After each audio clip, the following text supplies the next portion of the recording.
overnight shift at the warehouse near Auburn usually ended around 3 a.m. To shorten the drive home, I often took the back roads. One cold night, close to 3 a.m., I turned onto Prairie Road, which runs behind the old citrus farms. Just after I passed a dilapidated fruit stand that locals called the Wild Crate, I saw a pale cream cargo van parked oddly on the dirt shoulder.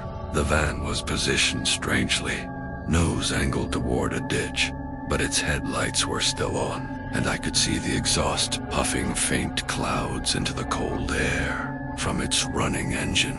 I slowed down and stopped, thinking someone might have broken down, as cell service was known to be garbage in that strat. I got out and walked toward the van. The engine was idling steady and low, but the doors were locked and the windows were rolled up. I shone my flashlight inside. The driver's seat and the passenger seat were both empty.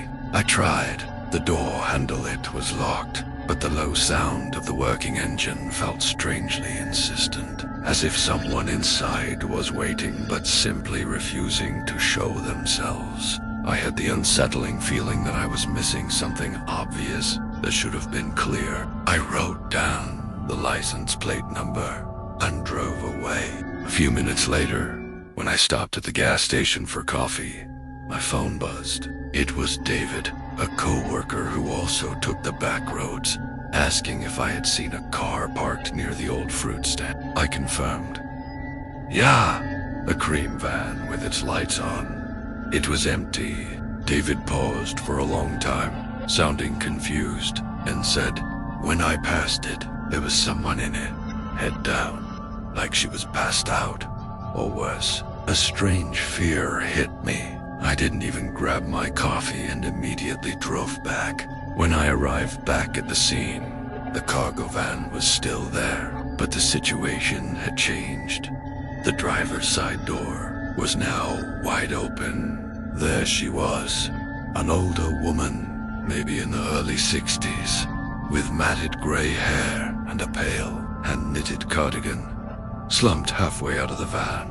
Her torso was awkwardly twisted toward the passenger seat. When I touched her wrist, it was ice cold. Her skin had that waxy stiffness you only see on bodies that have been gone a while.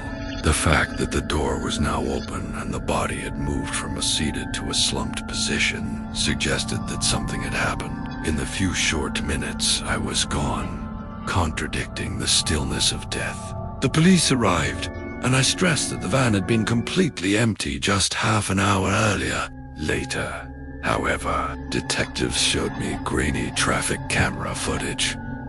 The video clearly showed me shining my flashlight into the van, and no one was inside. Yet, the coroner had estimated the woman's time of death to be around 10 p.m., and that she had been in an upright position for most of that time. She should have been there the whole time, but when I looked, her presence was hidden. The final report listed the death as natural causes, but the story never went away. And I went for a weekend getaway to the hills around Elbridge. We had heard about a road called Jasper Hollow that was said to be cursed. The asphalt on the road would suddenly break up and turn into cracked gravel and tall grass. We started drinking at night and telling silly stories, but there was something strange. Every time I looked at the car, it seemed to be a few steps further away. When I got closer, it looked normal, but my friends seemed farther away. Then a man emerged from the orchard trees. He was tall and burly, wearing an old 70s jacket. He walked right through us till he bumped into Mason and spilled his beer. Mason glared at him. The man looked up for the first time and showed no emotion. I pushed him away and told him to back off. The man stammered, "I'll be back with mine." A few minutes later, something hard hit me on the back of my head. I fell to the ground and felt the cold metal of a gun against my temple. He was there, but he wasn't alone. There were about a dozen men standing behind him at the edge of the garden. But they didn't seem real. They were too still, not even breathing. The man with the gun drew his coat and began repeating word for word all the insults I had said to him before, with a dry laugh. He asked me to shout the name again. When I did, the group behind him burst into laughter, but their laughter seemed classified and false. Then the man dropped the gun, turned, and headed for the orchard. The others followed him, not walking. When I finally got up, Oliver and Mason were gone. There was no sign of a fight or blood. They were just gone. I drove to a gas station. The next day I checked their apartments. Oliver's place was empty, and Mason's landlord said the unit had never been rented under that name. No one in town remembered them. It was as if they had been erased from the world. Story about an October road trip is about an autumn trip that quickly turns into a nightmare. The narrator took 2 weeks off, packed up his car, and headed north through the mountain region. He had no specific plan, just stopping at every town and road that seemed interesting, and traveling without any particular reason or rush. The timing of the trip was perfect, just after the summer travelers, and before the real cold set in. The ideal time for the trees to show off their fall colors. On the 6th day of the trip, the narrator stopped at a sandy area on the side of the road that led to a beautiful overlook. There was only one other car there, with an out-of-state license plate. On the way to the overlook, the narrator met 2 people named Aaron and Kyle, a newlywed couple on an extended honeymoon. Aaron was very talkative during the conversation, joking about their shared memories in detail, while Kyle was quiet and smiling. The narrator left. After about an hour, the narrator stayed overnight in a small town nearby. The next morning, he arrived at a remote resort that was almost deserted. It was there that the narrator saw Kyle again, alone. Kyle, looking disheveled, with dirt smeared on his jeans and a fresh scratch on his hand, stated that Aaron had fallen ill the night before and had taken an internet taxi service back to a motel in the previous town to rest. This claim was not reasonable, as there was no cell phone service in the area. Kyle then quickly left, saying that he had to continue on his way. The narrator continued on his way, his hands firmly on the steering wheel, feeling suspicious.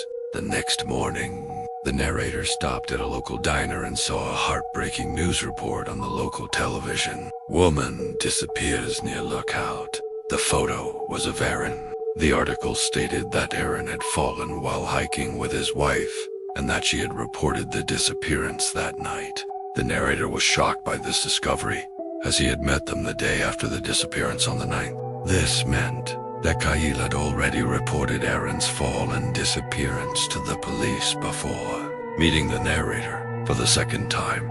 But when he saw the narrator, he claimed that Aaron was sick and resting in a motel. He showed no signs of panic.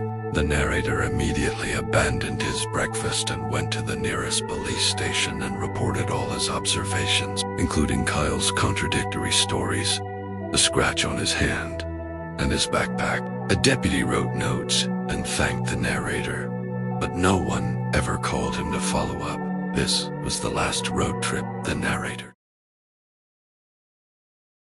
Trip in California, an old man at a gas station warned us that there was a road called Harrow Creek, and that if anyone was bothering us there, we shouldn't stop. We laughed it off. The sun was setting as we pulled onto Harrow Creek Road. Then strange things started happening. The gas gauge wouldn't move at all. I also saw the road signs over and over again, as if we were stuck in a loop. Then I saw him. He was standing by the side of the road, almost like a statue, in a pale blue dress from decades ago. He waved his hand gently. I shouldn't have stopped, but I slowed down. He approached the window, as if he knew I would stop. He smiled and called my name. Not a guess, but as if he had known me for years. He tilted his head gently and said, "You don't remember me, do you?" Then he began to recount memories I had never had. Playing as a child, going to the lake at his father's cabin, watching fireworks. Each memory was so vivid, I almost felt like it might be real. When I asked how he knew me, something in his face tightened. "You promised you wouldn't forget. We grew up together," he said. An inner voice told me that if he got in the car, I wouldn't make it out of those hills alive. I lied to him that we were out of gas and couldn't give him a ride. The light in his eyes went out. He took a step back and disappeared. Weeks later, I searched an online forum about legends and found the Traveler of Harrow Creek Road. He appears to lone travelers, tells them their names, and shares false memories. It is believed that he is looking for someone to step into his lost life. Those who stop and give him a ride are never seen again.